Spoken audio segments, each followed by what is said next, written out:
저는 오늘 어둠에서 빛으로 사무엘 상강의 25번째로 하나님이 예비하신 아둘람 굴이라는 제목으로 하나님 말씀 증거하도록 하겠습니다. 저희는 지난주에 사무엘상 21장의 내용을 나누면서 다윗이 계속되는 생명의 위협 가운데 하나님을 의지하지 않고 순간적으로 하나님을 망각하면서 자꾸 사람들을 두려워했죠. 그래서 인간적으로 잘못된 결정을 내리는 내용들을 나누었어요. 제사장 아히멜렉에게도 거짓말을 하고, 또한 만군의 여호와 하나님만을 의지했던 다윗이 골리앗의 칼을 보고 이보다 더 좋은 것이 없다라고 말하고, 하나님의 성막이 있는 이 노베에 갔어도 하나님께 제사는 드리지 않고, 또 블레셋 땅으로 가면 안전할 거라고 나름대로 생각해서 하나님께는 여쭈어보지도 않고 이 블레셋의 아기스 왕에게로 가고, 블레셋 신하들이 이 다윗을 한눈에 알아보고 또 다윗이 이스라엘 땅에서 어떠한 존재인가 말하는 것을 들으며 다윗은 심히 이 인간 아기스 왕을 두려워했다라고 하고 있죠. 그러니까 이전에 다윗이 보여주었던 하나님 마음에 합했던 그런 모습은 전혀 아니었어요. 다윗은 이제 블레셋 아기스 왕이 자기를 죽일 수 있겠다라는 그런 생각이 들자 시편 34편을 보면 그때 하나님께 자신을 구원해달라고 간절히 기도했고, 다윗은 미친 사람 흉내를 냈는데 그때 하나님께서 역사하셔서 아기스 왕은 다윗을 내쳐버리죠. 그로 인해서 다윗은 구사일생으로 살아나게 되었는데, 그때 다윗은 그동안 자신이 얼마나 하나님 망각하며 하나님 의지하지 않고 사람들만을 두려워하며 잘못된 선택을 내렸는가 뉘우치면서, 또한 하나님의 은혜로 구원받은 것에 대해서 너무나 감사하면서 시를 쓰게 되었는데 그게 바로 시편 34편이라고 했어요. 그 시를 보면 다윗은 여전히 도망자의 신세이지만 그럼에도 하나님을 찬양하고 있고요, 또한 다른 사람들에게도 이 좋으신 하나님을 찬양하자고 권고하고요, 또한 선하신 하나님을 맛보아 알라고, 그에게 피하는 자는 복이 있다라고 말하고, 여호와를 찾는 자는 모든 좋은 것에 부족함이 없다라고 고백을 했죠. 다시 다윗이 하나님만 바라보고 하나님만 의지하며 하나님만을 신뢰하는 자리로 돌아오게 된 겁니다. 다윗이 이렇게 블레셋에서 쫓겨난 후에 하나님께서 놀랍게 구원을 베풀어 주신 건데, 그 후에 이제는 내가 어디로 가야 하는가 또 고민을 했겠죠. 다시 이제 이스라엘 땅으로 돌아왔는데, 다윗은 여전히 현상 수배범의 신분이었잖아요. 그래서 이스라엘 땅에서는 사람들의 눈에 띄게 되면 금방 사울 왕의 귀에 들어가 또 위험해질 수밖에 없는 상황이 된 거죠. 그래서 다윗은 어쩔 수 없이 사람들의 눈에 잘 띄지 않는 동굴로 가기로 결심을 합니다. 사무엘상 22장 1절 오늘 본문 말씀이 이렇게 시작을 해요. 그러므로 다윗이 그곳을 떠나 아둘람 굴로 도망하매 했어요. 그러니까 다윗이 마땅히 갈 곳이 없어서 어쩔 수 없이 아둘람 굴, 동굴로 도망간 건데, 그런데 이 동굴은 하나님이 다윗을 위해 예비해 놓으신 은혜의 장소였어요. 다윗은 사무엘상 21장에서 인간적인 생각으로 블레셋 땅을 선택했지만 하나님은 다윗을 위해 아둘람 굴을 예비해 놓으신 거예요. 이제부터 저희는 왜 이 아둘람 굴이 하나님께서 다윗을 위해 예비해 놓으신 은혜의 장소였고 축복의 장소였는가를 나눠보도록 할게요. 다윗은 어린 나이에 한 15살 정도랬죠. 골리앗을 무너뜨린 후에 그때부터 왕궁에서 살았던 사람이에요. 또한 다윗은 이스라엘의 군대의 천부장까지도 됐던 사람이에요. 그가 나가서 전쟁을 할 때마다 모든 전쟁에서 승리를 거두었다라고 했어요. 또한 다윗은 사울 왕의 아들 요나단, 그러니까 왕자의 가장 친한 친구였고요, 또한 사울 왕의 딸 미갈과 결혼하면서 사울 왕의 사위가 되기까지 됐어요. 그리고 무엇보다도 온 이스라엘 백성들이 다윗을 좋아하고 사랑했잖아요. 그런데 그런 다윗이 이제 어둡고 춥고 습기나고 냄새나고 정말로 고독한 으시으시한 동굴로 숨어 들어가는 거죠. 이 동굴은 절대로 아름다운 장소가 아니에요. 살기에 마땅하지 않아요. 그리고 다윗의 입장에서 볼 때는 동굴에서의 삶은 정말로 힘들고 고독한 삶이에요. 그리고 얼마나 오랫동안 그 동굴에서 숨어 지내야 하는지 전혀 모르는 막막한 상황인 거죠. 인간적으로 아니 이스라엘이 왕이 된다고 일찍이 나에게 기름을 부으더니 지금 내 삶은 이게 뭐지? 왕이 되기는커녕 이제는 오갈 데도 없고 계속해서 생명의 위협을 받으며 이 컴컴한 동굴에서 처량하게 살게 되었네? 이런 생각이 들 수도 있는 거죠. 그러나 하나님은 다윗을 이 아둘람 굴에서 기다리고 계셨어요. 하나님이 하시는 일은 많은 때에 우리 인간의 머리로 이해하기가 힘들죠. 그러나 거기에는 하나님의 깊은 뜻이 늘 숨겨져 있어요. 이제 이 아둘람 굴은 다윗에게 있어서 최고의 훈련 장소가 될 겁니다. 이곳에서 다윗은 이제 이스라엘 백성들을 올바르게 다스리고 돌보고 인도하는 장차 정말로 훌륭한 이스라엘의 왕이 되도록 그 기반을 닦는 훈련을 받게 될 거예요. 그런데 왜 동굴이어야만 하는가? 다른 곳이면 안 되나? 궁궐이면 안 되나? 왜 동굴이어야 하는가? 왜냐하면요, 궁궐에 있으면요, 다른 곳에 있으면 뭐 이 사람들 저 사람들로부터 도움을 많이 받게 되겠지만 이 동굴에 있으면요, 그 어느 누구의 도움도 받지 못하기 때문에 하나님의 도움만 간구해야 하는 거예요. 또 궁궐에서는 하나님을 향한 간절한 기도가 잘 안 나오죠. 배부르고 등 따스기 때문에. 근데 동굴에서는요, 저절로 하나님, 저를 살려주십시오. 저를 도와주십시오. 하나님께서 지금 저를 도와주시지 않으시면 저는 정말로 아무것도 할 수 없는 연약한 존재입니다. 이런 기도가 저절로 나오죠. 동굴은 정말로 오직 하나님 한 분만 의지하며 살도록 강한 믿음의 훈련을 받는 곳입니다. 그래서 동굴은 하나님을 향한 믿음을 가진 사람들에게 이게 원망과 분노와 상처가 쌓이는 곳이기보다는요, 하나님을 향한 기도가 터져 나오는 곳이고요, 하나님만을 바라보며 하나님만을 의지하는 곳입니다. 하나님이 바로 이 동굴 훈련을 다윗에게 시키시고 싶으셨던 겁니다. 시편 142편은요, 다윗이 아둘람 굴에서 생활하기 시작했던 그 초기에 지은 시라고 해요. 다윗이 캄캄한 아둘람 굴에서 생활을 시작할 때에 어떠한 심정이었는가? 시편 142편을 읽어보면 어느 정도 알 수가 있어요. 이 먼저 시편 142편의 표제어가 어떤가? 이렇게 되어 있어요. 다윗이 굴에 있을 때에 지은 마스길이라고 되어 있죠. 다윗이 이 굴, 아둘람 굴에 있을 때에 지은 시라는 거예요. 이제 제가 이 42편을 좀 더 이해하기 쉬운 세번역 성경으로 성도님들에게 읽어드릴 텐데, 그 당시 다윗이 어떠한 심정과 어떠한 상황 가운데 있었는지 성도님들 느끼시면서 눈으로 함께 읽어주시기를 바라요. 제가 천천히 시편 142편 세번역으로 읽도록 하겠습니다. 나는 소리를 높여서 주님께 부르짖는다. 나는 소리를 높여서 주님께 애원한다. 내 억울함을 주님께 호소하고 내 고통을 주님께 아랜다. 내 영혼이 연약할 때에 주님은 내 갈 길을 아십니다. 사람들은 나를 잡으려고 내가 가는 길에 덫을 놓았습니다. 아무리 둘러보아도 나를 도울 사람이 없고 내가 피할 곳이 없고 나를 지켜줄 사람이 없습니다. 주님, 내가 주님께 부르짖습니다. 주님은 나의 피난처. 사람 사는 세상에서 내가 받는 분깃은 주님뿐이라고 하였습니다. 나는 너무 비참하게 되었습니다. 내가 이렇게 부르짖으오니 내게 귀를 기울여 주십시오. 나를 핍박하는 자들에게서 나를 건져 주십시오. 그들이 나보다 강합니다.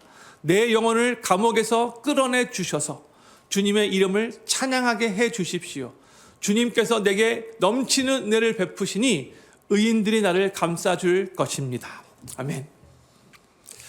1절을 다시 한번 비춰주시면 좋을 것 같아요. 1절과 2절은요 다윗의 독백이에요. 근데 1절에서 다윗은 소리 높여서 하나님께 부르짖는다라고 말하고, 또 소리 높여서 주님께 애원한다라고 말을 하고 있죠. 또 2절에 가서는 자기네 억울함을 주님께 호소한다고 하고 자신의 고통을 주님께 또 아랜다라고 말하고 있어요. 다윗이 지금 동굴 생활을 시작하면서 얼마나 심적으로 힘들었는지를 알 수가 있겠죠.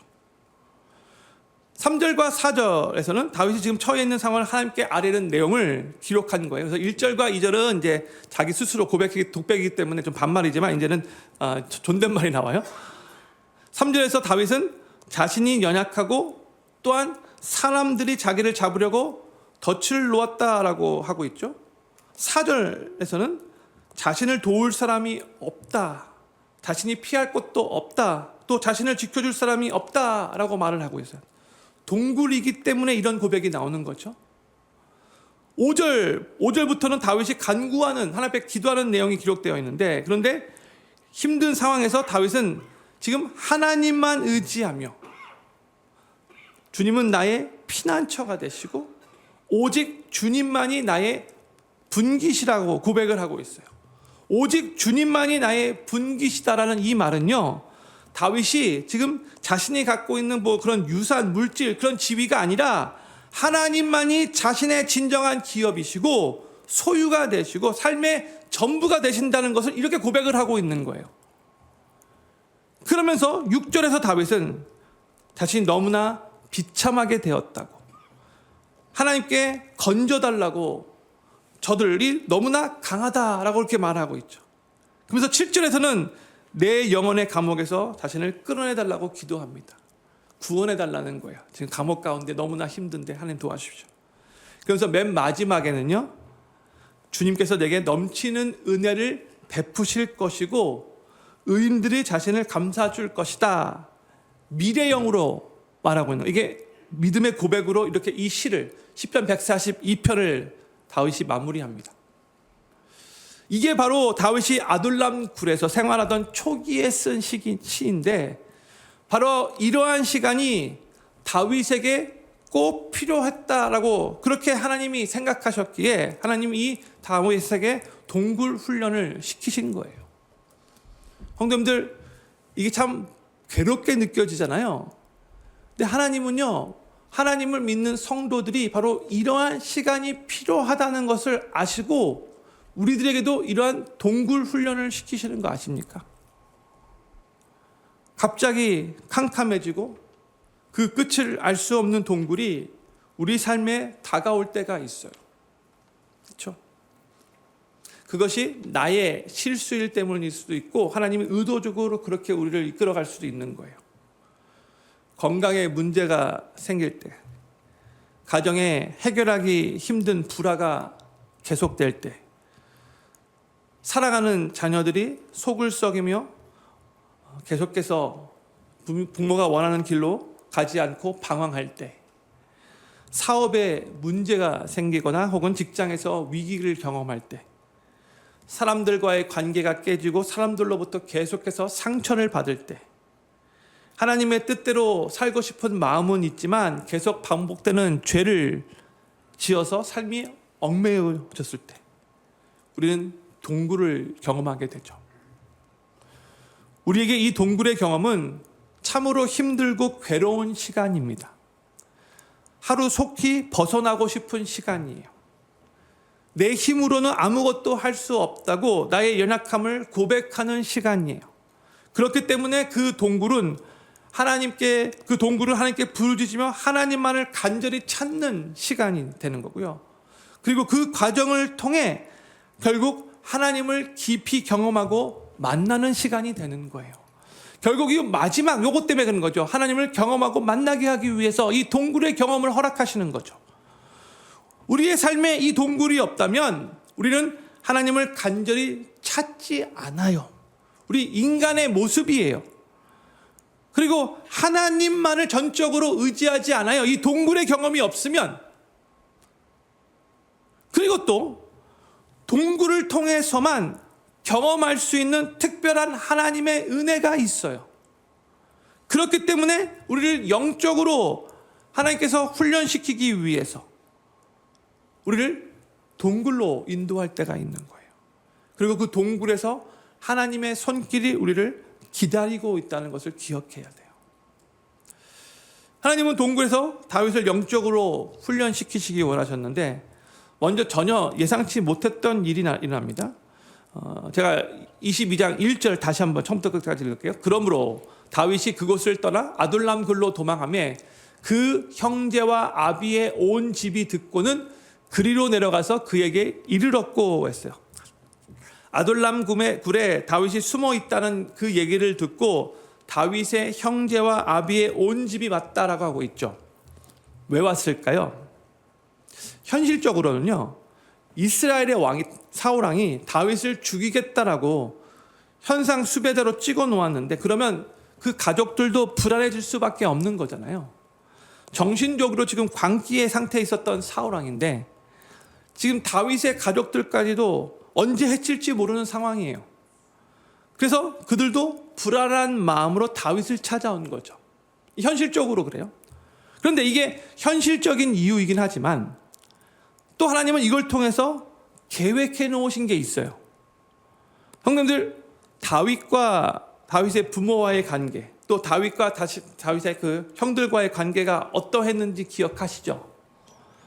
사무엘이 이스라엘의 차기 왕을 세워서 기름 붓기 위해서 이새의 집에 왔을 때에 아들들이 다 사무엘 앞에 나와왔지만 이새는 다윗을 가장 하찮게 여기며 무시했기에 그 자리에 부르지도 않았어요. 야, 너는 그냥 양이나 치고 있어. 너 같은 게 무슨 왕이 되겠다고, 이런 생각이었던 거죠, 아버지가. 또한 다윗의 형들이 블레셋과의 전쟁을 벌이고 있는데 골리앗과 전쟁터에 있었던 거죠. 근데 아버지가 많은 음식을 전쟁터로 배달케 하는 그 심부름을 시킬 때에도 가장 나이 어린 막내였던 다윗에게 시켰어요. 위에 형들이 3명이 더 있었음에도 불구하고. 또한 다윗의 형들도 다윗이 지금 끙끙대면서 아버지의 심부름으로 이 전쟁터에 왔는데 수고했다는 말은 전혀 하지도 않고, 저 골리앗이 하나님을 모욕하는 소리를 듣고 다윗이 골리앗을 상대하겠다고 하는 그 말만 듣고 막 누구보다도 형들이 가장 앞장서서 화를 냈어요. 막 혼냈어요. 막 비아냥대면서 다윗을 업신여겼죠. 야, 까불지 말라고, 조용히 가만히 있으라고, 이렇게 말했죠. 다윗은 그 집안에서 절대로 왕으로 세워질 거라고 여겨졌던 그런 아들이 아니었어요. 가장 하찮게 취급받으며 무시받았던, 히브리어 단어 기억하십니까? 하가톤, 막내 아들이었어요. 그런데 광야에서 도망자의 삶을 시작하면서 하나님께서 다윗에게 제일 먼저 인도한 사람들은 바로 다윗의 가족들이었다는 거죠. 왜냐? 하나님께서 가족들과의 관계의 회복이 이루어지도록 일하기 위해서였던 거예요. 여기에 하나님의 섭리가 숨겨져 있는 거예요.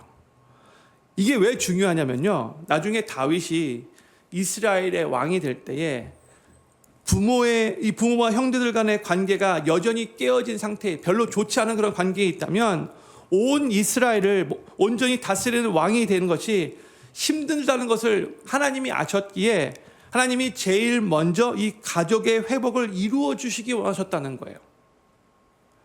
그런데 다윗이 생각하기에는 자신의 부모가 그 동굴에서 생활하기에는 환경이 많이 열악해서 부모님들에게는 이것이 이 동굴 생활이 힘들 거라고 생각했던 것 같아요. 그래서 다윗이 부모를 사랑하는 마음으로 부모를 향해서 어떻게 행동을 하는가, 오늘 본문 3절과 4절이 이렇게 기록되어 있어요. 3절 4절. 다윗이 거기서 모압 미스베로 가서 모압 왕에게 이르되 하나님이 나를 위하여 어떻게 하실 것을 내가 알기까지 나의 부모로 나와서 당신들과 함께 있게 하기를 청하나이다 하고 부모를 인도하여 모압 왕 앞에 나아갔더니 그들이 다윗의 요새에 있을 동안에 모압 왕과 함께 있었더라 했어요. 다윗은 모압 왕에게 가서 자신의 부모를 지켜달라고 부탁을 한 거죠. 성도님, 제가 이제부터 보통 교회에서 있는 성경 퀴즈대회에 많이 나오는 질문들 5개를 연이어서 하겠습니다. 이 질문들의 답은 사지선다가 아니에요. 그래서 제가 항상 사지선다를 낼 때는 맨 마지막 D가 답이었잖아요. 근데 오늘은 조금 쉽지가 않을 수 있어요. 겉으로 말씀하시지 않고 그냥 속으로만 한번 아는가 한번 대답해 보시면 좋을 것 같아요. 다윗의 아버지는 누구이죠? 속으로 이새죠. 그럼 이새의 아버지는 누구죠? 저랑 같은 시예죠. 오벳, 그렇죠? 그러면 오벳의 아버지는 누구일까요? 보아스예요, 그렇죠? 그러면 보아스의 아내는 누구인가요? 룻이에요. 그러니까 다윗과 이 룻과의 관, 룻은 다윗의 증조 할머니예요. 이렇게 마지막 5번째 질문이에요. 그러면 룻은 원래 어느 나라 사람이에요? 모압 사람. 지금 다윗이 누구 앞에 왔어요? 모압 왕 앞에 온 거예요. 그렇죠? 다윗은 지금 증조 할머니 룻의 고향인 모압으로 와서 모압 왕에게 자신이 지금 동굴에 지금 거하고 있는데 내가 앞으로 어떻게 될지 잘 모르겠지만 자리 잘 잡을 때까지 나의 부모를 지켜주십시오 부탁을 하는 거예요. 그래서 다윗의 부모는 다윗이 이 아둘람 굴에 거할 동안에 모압 왕의 돌봄을 받으면서 살게 된 거죠. 다윗은 그동안 부모의 사랑을 잘 받지 못해서 어떻게 보면 업신여기며 무시당했던 아들이었는데 놀랍게도 그 관계가 이 아둘람 굴에서 잘 회복이 되어 다윗은 이 부모를 이렇게까지 돌보는 효자의 모습으로 그렇게 나아가게 돼요. 그리고 다윗은 다시 아둘람 굴로 돌아왔고 5절 말씀을 보면은 선지자 갓이 이제 거기를 떠나는 메시지를 전할 때까지 그 아둘람 굴에서 계속 거하게 돼요. 다윗이 아둘람 굴에서 생활하기 시작할 때에 처음에는 많이 힘들어서 하나님 앞에 막 부르짖었는데 그때 하나님이 다윗의 가족들을 먼저 보내주셔서 이 다윗의 가족들과의 관계를 회복시켜 주셨는데 그 다음에 하나님은 또 다른 사람들도 다윗에게 보내주십니다. 2절 말씀, 오늘 본문 2절 말씀 우리 같이 읽겠습니다. 시작. 환난 당한 모든 자와 빚진 자와 마음이 원통한 자가 다 그에게로 모였고 그는 그 장관이 되었는데 그와 함께한 자가 400명 가량이었더라 했어요. 보세요. 다윗이 전에 전혀 알지도 못한 이 400명 가량의 사람들이 이 다윗이 있는 아둘람 굴로 몰려왔대요. 다윗이 지금 혼자서 숨어 지내기도 힘든데 자기 코가 석자라고 말할 수 있는데 지금 400명이 몰려온 거예요. 근데 성도님들, 유대인들은 사람들의 숫자를 카운트할 때도 아내와 이 어린 아이들은 포함시키지 않죠. 나중에 성경 수조들을 보면은 이 400명이 자기들만 온 것이 아니라 자신들의 아내와 자녀가 있다는 것을 알 수 있어요. 그러니까 적어도 지금 1000명, 많게 말하면 2000명까지도 넘는 그런 숫자라고 생각할 수 있는데 하여튼 이 남자 장정 400명만 이렇게 모인 거예요. 그런데 이 사람들은 어떠한 사람이었다라고 알려주고 있어요? 환난 당한 자, 빚진 자, 마음이 원통한 자라고 하고 있죠. 잘 나가고 똑똑하고 부유하고 사회적으로 힘이 있었던 사람들이 아닌 거예요. 아니, 하나님께서 사람들을 보내주실 거면 좀 잘 나가고 힘 있는 사람들 보내주면 얼마나, 아니, 그런 사람은 아니더라 할지라도 그래도 좀 어느 정도 괜찮은 중간 정도 가는 사람이면 그래도 괜찮을 거 아니에요? 근데 이렇게 문제 많은 사람들 보내주시면 어떡한다는 거예요? 에? 환난 당한 자, 빚진 자, 세금도 안 내는 사람들이에요. 에? 마음이 원통한 자들, 얼마나 상처가 많겠어요. 에? 이들이 성격들이 좋았을까요? 절대 아니에요. 절대 아니에요. 이들은 사회에서 잘 적응할 수 없었던 상처투성이었기 때문에 성격이 엄청나게 거칠었던 사람들이에요. 원통한 쓴뿌리가 있으니까. 나중에 사무엘상 30장을 보잖아요. 이들은 시글락에서 같이 살고 있었던 자신들의 가족들이 자기들이 없을 때에 다른 데로 끌려가자 갑자기 막 돌변해가지고 다윗을 원망하며 다윗을 향해 돌을 들어 쳐 죽이려고까지 했어요. 그림 그려지시죠? 갑자기 돌변해가지고 자신들을 리더로, 그렇게 자신들의 리더로 생각했던, 그래서 이 다윗을 쫓아다녔는데 한순간에 돌로 던져 죽이려고 해요. 그런데 이렇게 마음이 원통했던 자들 400명이 다윗에게 몰려온 것이, 이것이 정말 다윗에게 축복이었는가 아니면 불행이었는가? 답은 뭐예요? 축복이에요? 불행이에요? 축복이에요. 축복이에요. 축복이에요. 축복이었어요. 이게 어떻게 축복이었는가? 제가 이제부터 설명해 드리도록 할게요. 하나님께서 나중에 다윗을 온 이스라엘의 왕으로 세우실 텐데, 그러면 이 전체 12지파의 이스라엘 백성들을 다윗이 선한 목자와 같이 인도해야 하는데, 좋은 왕이 돼야 되고, 이 이스라엘 백성들을 정말 하나님 나라의 백성처럼 그렇게 이끌어야 하는 그 책임이 다윗에게 있는데, 그걸 위해서 하나님이 다윗을 기름 부으신 건데, 다윗은 지금 이때부터 이 세상에서 환난당한 사람들, 원통한 사람들, 한이 맺힌 사람들과 공동체 생활을 하며 이들의 리더가 되어 먼저 잘 훈련받고 연습하는 시간을 가졌다는 거예요. 하나님이 그 시간을 먼저 허락해 주신 거예요. 하나님은 이 아둘람 굴에서 다윗의 리더십을 성장시켜서 이스라엘의 위대한 왕이 되도록 준비시키셨던 거예요. 이 사람들이 오늘 본문 말씀에서 이제 400명이라고 기록되고 있지만, 바로 그 다음 장 23장 13절을 보면요, 이 400명이 곧 600명의 사람들로 늘어나게 돼요. 그러니까 가족들까지 합치면 더 많아지는 거죠.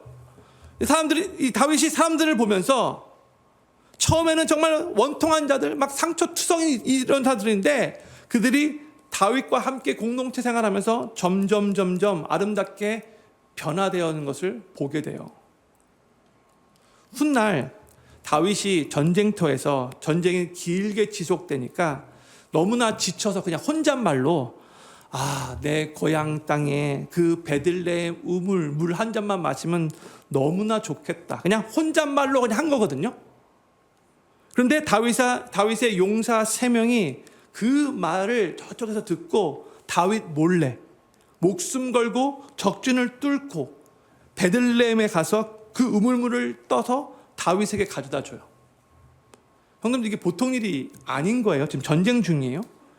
그리고 굳이 뭘 베들레헴에 있는 물을 먹고 싶어요. 이거 그냥 악물이나 먹으면 되지, 이렇게 생각이 들 수도 있는 거죠. 뭘 베들레헴의 물을 먹으면 좀 더 낫겠어, 그 물이 그 물이지, 이런 생각이 들 수 있는 거잖아요. 그렇죠? 그런데 그럼에도 불구하고 다윗이 그냥 혼잣말로 중얼거리는 것을 멀리서 듣고 그 베들레헴의 우물물을 떠주고 싶어서 자신의 목숨 걸고 적진 뚫고 가서 베들레헴까지 가가지고 그 우물물을 퍼가지고 가지고 온 거예요. 원통함을 갖고 상처투성이었던 그 거칠었던 사람들이 다윗을 위해 목숨 걸고 충성을 다하는 놀라운 신하들로 변화된 거죠. 그리고 다윗은 그 3명이 이 우물물을 퍼가지고 왔을 때, 너희들 정말로 잘했다. 내가 그냥 혼잣말로 했는데 좀 말이 컸나? 하여튼 잘했어. 내가 정말 물 마시고 싶었는데, 이거는 에비앙 물보다 더 맛있다. 꿀맛이다. 그쵸? 내가 다음에도 한 번만 더 원할 때 한번 다시 갔다 와. 이러지 않았던 거예요. 오히려 뭐라고 다윗이 말하냐? 너희들 어떻게, 너희들 생명이 얼마나 귀한데 어떻게 생명 걸고 나를 위해서 이러한 위험한 짓까지 하니? 앞으로 절대로 하지 마라. 이렇게 말하면서 그들을 오히려 더 위하는 말을 하죠. 너무나 아름다운 관계가 형성된 거죠. 또한 한참 후에 다윗이 이제 왕이 되고 나서 아들 압살롬이 쿠데타를 일으키게 되잖아요. 그렇죠? 이스라엘의 모든 12지파가 한순간에 이 압살롬 편에 서게 되었어요. 다윗이 끝토록 그렇게 친하게 옆에서 두었던 그 모사 아히도벨마저도 한순간에 등을 돌리고 딱 압살롬 편에 선 거예요. 다윗이 너무나 힘들었거든요. 그래서 그 순간에 어쩔 수 없이 급히 이 왕궁을 빠져나오게 되는데, 그때도 충성스럽게 다윗의 곁을 지키는 사람들이 있었어요. 그런데 거의 대부분의 사람들이 이 아둘람 굴 때부터 함께했던 자들이라는 거예요. 형님들, 이 아둘람 굴은 처음부터 다윗이 계획하고 의도하여 그 만남이 이루어진 장소가 아니었잖아요. 전혀 계획하지도 않았고 의도하지도 않은 만남이었는데, 다윗은 스스로도 도망자가 되어서 갈 곳이 없이 그냥 어쩔 수 없이 이 아둘람 굴에 도망온 건데, 또 저들도 사회생활 잘 적응할 수 없어서 원통한 마음을 가지고 그냥 다윗 찾아온 건데, 처음에는 다윗이 자신의 처지를 보고 또 이들을 볼 때 아유 나도 한심하지만 얘는 더 한심하네 하면서 참 한심스럽게 생각하면서 많이 힘들을 수도 있었는데, 그런데 나중에는 보석과 같은 아름다운 관계를 형성하며 귀하게 세워지게 된 거죠. 그러니까 바로 이 사람들이 결국 나중에 빛나는 다윗 왕국의 초석을 이루는 충성스러운 신하들이 되게 된 거예요. 또 여기서 우리가 하나 더 발견하고 싶은 게 있어요. 다윗은 혼자서 동굴에 있는 것보다 이 마음이 원통한 자들 400명이 이끄는 리더가 되었을 때에 그로 말미암아 여러모로 신경 써야 할 일이 많아서 큰 부담을 느꼈겠죠. 그렇지만 오히려 그로 말미암아 외로울 틈이 없고 딴 생각할 틈도 없이 계속 긴장을 풀지 못하며 정신 바짝 차리며 집중해야 되는 상황이 된 거죠. 혼자 있을 때와 400명을 이끄는 리더가 된 거 완전 다른 거죠. 형님들, 우리가 보살펴야 하고 이끌어야 할 사람이 있을 때에 도리어 우리가 더 정신 차리고 더 집중하며 더 힘을 내는 거 아시잖아요. 저는 저희 집에서 가장이에요. 제가 이렇게 말하면 우리 애들 또 제 아내가 좀 섭섭하게 느낄 수 있겠지만, 저는 처자식이 있기 때문에 개인적으로 불편하게 느껴질 때가 아주 많아요. 솔직히 그래요.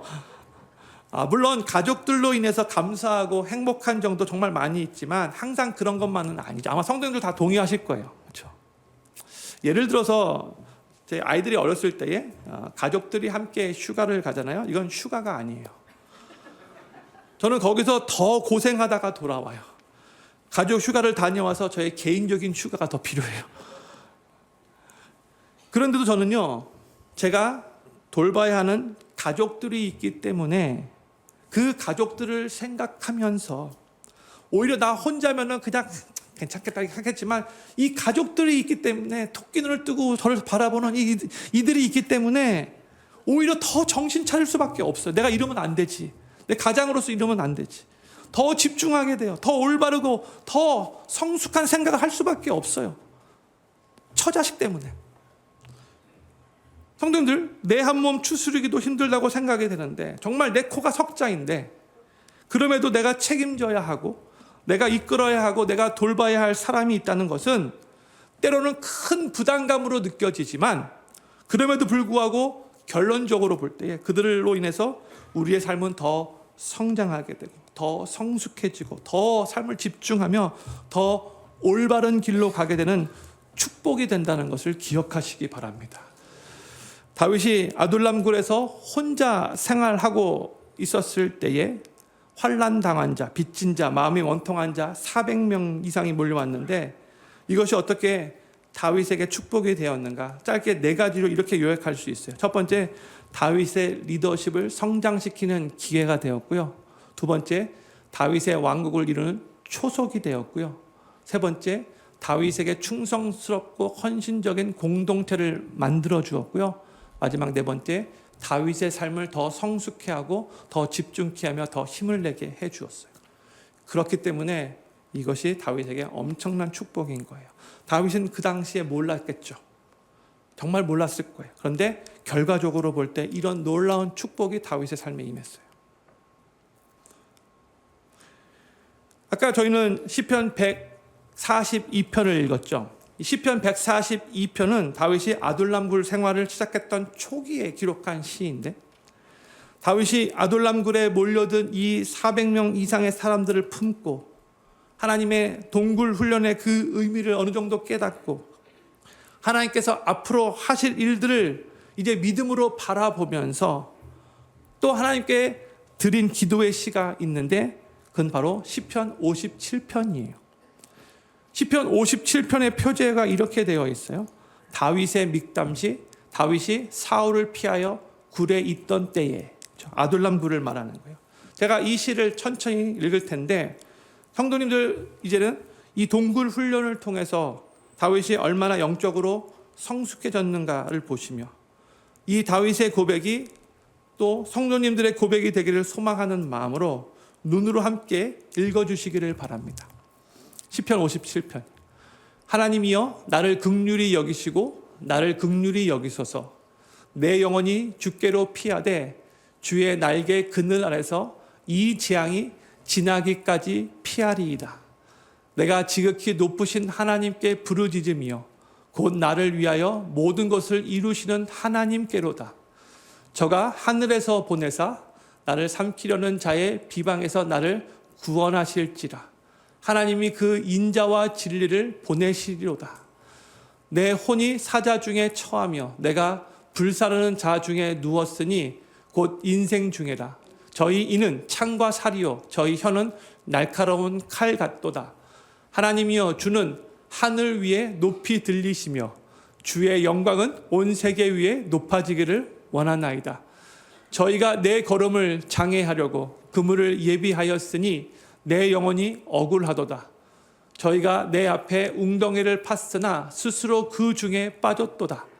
하나님이여 내 마음이 확정되었고 내 마음이 확정되었사오니 내가 노래하고 내가 찬송하리이다. 내 영광아 깰지어다. 비파야 수금아 깰지어다. 내가 새벽을 깨우리로다.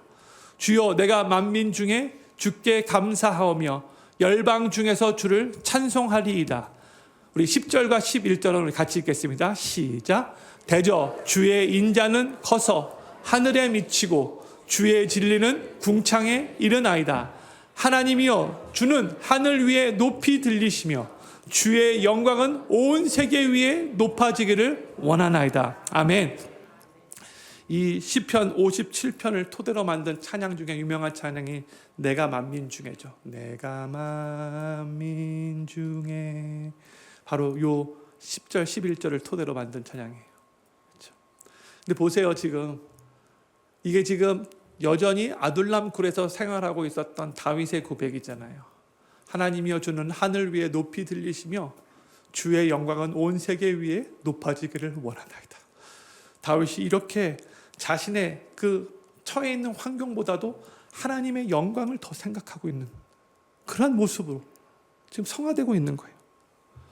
또 우리가 많이 불렀던 찬양 중에 오 주여 나의 마음이 주님께 바로 요 시편 57편을 토대로 만든 찬양이죠. 또 우리가 이제 설교 후에 부를 찬양 모든 상황 속에서 내 영혼이 확정되고 그 찬양도 바로 이 시편 57편을 토대로 만든 찬양이에요. 동굴 훈련을 통과하며 다윗이 믿음으로 고백한 이 내용이 결국 많은 사람들에게 큰 은혜가 되고 도전이 되고 더욱 주님을 바라보게 하며 믿음의 결단을 내리는 이 말씀으로 사용된 거죠. 저는 저희 워싱턴 필그림 교회가 아들람굴의 이 공동체와 같이 되어서 원통한 자, 상처받은 자, 소외된 자들이 몰려온다 할지라도 주님의 은혜로 말미암아 그 상처들이 치유받고 교회 안에서 성도들 간의 관계들이 정말로 보석과 같은 아름다운 관계로 변화되어지고 서로가 서로에게 축복이 되는 참으로 은혜가 되는 워싱턴 필그림 교회가 되기를 간절히 소망합니다. 또는 필그림 교회 모든 성도님들의 삶이 동굴 안에 있는 것과 같이 느껴질 때가 온다면 그 동굴 훈련을 잘 받으셔서 하나님만 간절히 의지하시기를 바라고 그 가운데 하나님께서 더 큰 계획을 가지시고 나를 축복해 주실 거라는 것을 믿으시면서 더욱더 영적으로 성장하시고 믿음의 사람들로 세워지시고 하나님께서 앞으로 나의 삶 가운데 하실 일들을 기대하시며 하나님의 영광을 찬양하는 삶으로 세워지시게 되기를 우리 구주 예수님의 이름으로 간절히 축원합니다. 우리 다 같이 자리에서 일어나셔서